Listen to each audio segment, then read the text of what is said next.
So I got a text from my good friend Anthony yesterday about this new plugin that Spike Stent, world famous mixing engineer Spike Stent, Peter Gabriel, Madonna, on and so forth. Anyway, that he was releasing an AI mixing plugin. And as someone that makes a living as a mixing and a mastering engineer, I wasn't so much disappointed that an AI plugin was coming out. We already have tons of AI plugins already, and I know more are coming. I was disappointed that Spike was the one putting this thing out because, Spike's like a mixing engineer I've looked up to for years. Like, I've studied his mixes. I've learned things from listening to his songs that he's mixed. And it's like, he's, I don't know how old Spike is. He's probably in his late 50s, early 60s. He's probably not like planning on mixing for another 40 years or whatever. And it's like, so dude, you had this whole career, you learned from people, you came up on other people's shoulders, and then it's like on your way out, you're going to put a AI plug-in and just be like, middle fingers to you all kind of thing. It kind of feels that way, and I didn't like that. And that's why I was a bit disappointed, not so much that it was an AI plugin. And as I started to read some of the comments on the Instagram, I realized I was not the only one that was disappointed. There was a lot of heavy hitter mixers on there, saying the same kind of things. Like Alex Toomey said, I doubt you create something like this, not knowing how disappointing it would be for the people you inspire that look up to you. So I'm not sure what to say. Wish we were all more unified in our fight for our craft, especially someone like you who has had such a lucrative career. I would hope you would want to see the craft continue long into the future. And there's a lot more like that. Make sure to check out the Instagram. And Spike hasn't even replied. I don't know if he will. Maybe he doesn't care. I don't know. But, everyone's fairly upset about this thing. And I'm partially happy about it because it's like, like I said, man, Spike's one of our heroes. And it's almost like a stab in the back for him to be the one to come out with the first real mixing plugin. So anyway, let me show you what it is. And we don't know much about it, so I'll just give you like the previews of what I've seen on the website. This is the website right here. It's called Spike.ai. It says, in a world where AI wants to steal your voice, our mission is to amplify yours like never before. I think it should maybe be, in a world where AI wants to steal your voice, we're going to steal your mix. Just kidding. Anyway, AI-driven music mixing. And so the website doesn't really say much. Revolutionize music mixing, amplify human creativity, and then it was kind of funny. Anthony actually mentioned that, and I put it in the comments saying, maybe you should get AI to spell check your website before you have it mix your music, because if you see here, it says receive with 2 C's. And just so you guys know, it's only 1 C, so maybe fix that before you put out the plugin. But that's all the website is.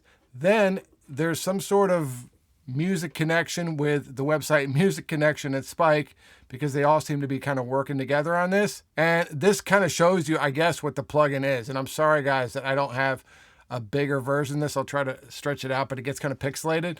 But basically, it looks like you have channels here, right? And then there's a mastering button too. So I guess it mixes and masters your song.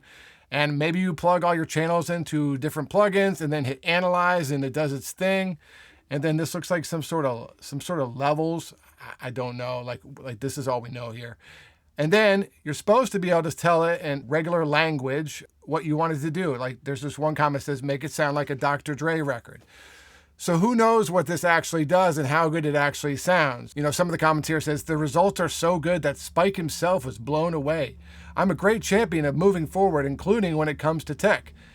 It became clear when I worked on the AI Beatles record. People are going to be doing this, he reflects. We wanted to offer something unique that everyone can access. That's what's so brilliant about Spike AI. It lets people create something new that will help artists and producers who don't have the option of hiring someone like me. So that's basically the gist of it. And, that's all we know. It's still, I think, a year away before we actually get to test this thing out and see if it's actually any good. Who knows? Here are my thoughts on the whole thing. There's a lot of drama and people are upset, and I get that. But I still think AI has a long way to go before it really starts taking, mixers' jobs. Like, for instance, the song I was working on the other day, I had to take clicks that had somehow gotten into the audio out. I had to tune the vocal. There was background noise. I had to do all of that before I even started mixing the song, before I started, putting processing on it.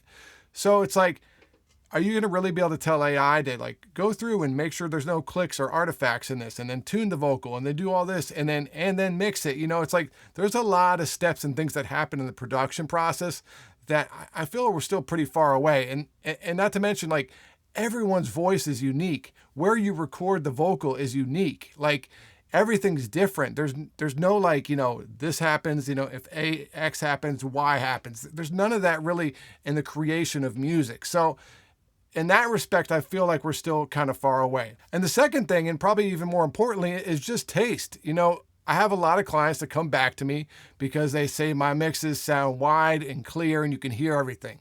That's the way I like things to sound. I like clean, like wide mixes. That's the ones I really gravitate towards. Now, if you compare that to someone like Chad Blake, who I'm not comparing myself to him in any way, but his mixes are very different. They're darker and maybe a little more gritty and saturated and stuff.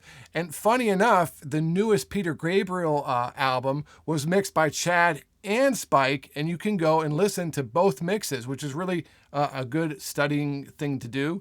And you hear just how different those two mixes are. So, you know, if we're just going to use like some AI plugin, there's going to be no taste, and it's just going to spit out probably the same thing for every single song. And then part of me wants to just believe that eventually, like, we're all going to get tired of AI. Like, you can, like, the producers, the beat makers are getting hit harder than like any of the mixing and engineer guys.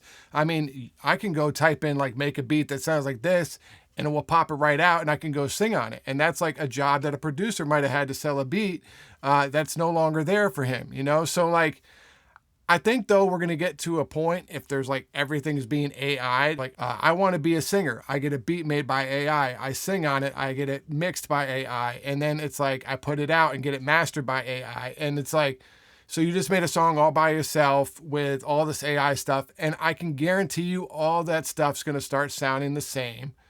And then there won't be anything creative about it. So there'll be all this low-level AI music, and then there'll still be what's always been the great artists that come out with something unique and creative and something they want from their heart, and that will be the music that tends to, you know, cross over. And also just by working with other people, music gets better. It's my belief. If you just do something all by yourself, there's no one else to say, hey, could you try this or could you do this? Like, different brains, creative thinking happens as a group. So, you know, by having someone mix your record or someone else produce your record or someone else master your record, every other person adds a personality and a different sound that you might not have thought of without that other person. So in conclusion, yeah, it kind of sucks that Spike dropped this, but I still think we're far away from being, you know, all phased out of our jobs or, you know, phased out of being creative. Still got a long way to go. And even when it does come out, I think maybe we can use it as a tool and not be so crazed that it's going to take our job. Let me know what you guys think in the comments below, and I'll talk to you soon.